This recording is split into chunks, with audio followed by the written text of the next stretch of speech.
கர்த்தர் நல்லவர். அருமையான நேரத்துக்காக கர்த்தர் நான் ஸ்தோத்திரிக்கிறேன். ஒரு காரியத்தை உங்களுக்கு நான் ஞாபகப்படுத்தும்படி ஆசைப்படுகிறேன். முதலீடு. சில பேர் பார்த்துட்டீங்கன்னா பணத்துல முதலீடு போடுவாங்க, இப்படிப்பட்ட லேண்ட்ல முதலீடு போடுவாங்க. ஒரு சிலர் பார்த்துட்டீங்கன்னா உப்புல முதலீடு போடுவாங்க. ஒரு சில குறிப்பிட்ட காரியத்துல போகும்போது எல்லாமே நம்மளை விட்டு கடந்து போயிடும். ஆனால் ஒன்றையில மட்டும் முதலீடு போட்டு பாருங்க. அன்பு என்ற முதலீடு, கிறிஸ்துவின் அன்பை முதலீடு போட்டு பாருங்க. இதோடைய பலன் முழுவதும் பரலோகத்தில் நமக்கு அதிக பலனாய் கிடைக்கும். ஒருத்தர் அப்படிதான் முதலீடு போட்டாரு, கடைசியில ஃபெயிலியர் ஆயிடுச்சு. எதுல முதலீடு போட்டார்? கல்லுல முதலீடு போட்டு பார்த்தாரு, ஒன்னும் தாக்கு பிடிக்க முடியல.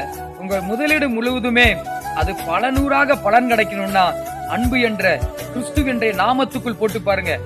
இந்த பலன் பரலோகத்துல மிகுந்த பலனா இருக்கும். அதனால இந்த கிறிஸ்துமஸ் காலம் வரனால நான் எதுக்காக சொல்றேன்னா, இந்த கிறிஸ்துமஸ் காலத்துல முதலீடு முழுவதும் கிறிஸ்துவை அன்பை அறிவிக்கிறதுக்காக போட்டு பாருங்க.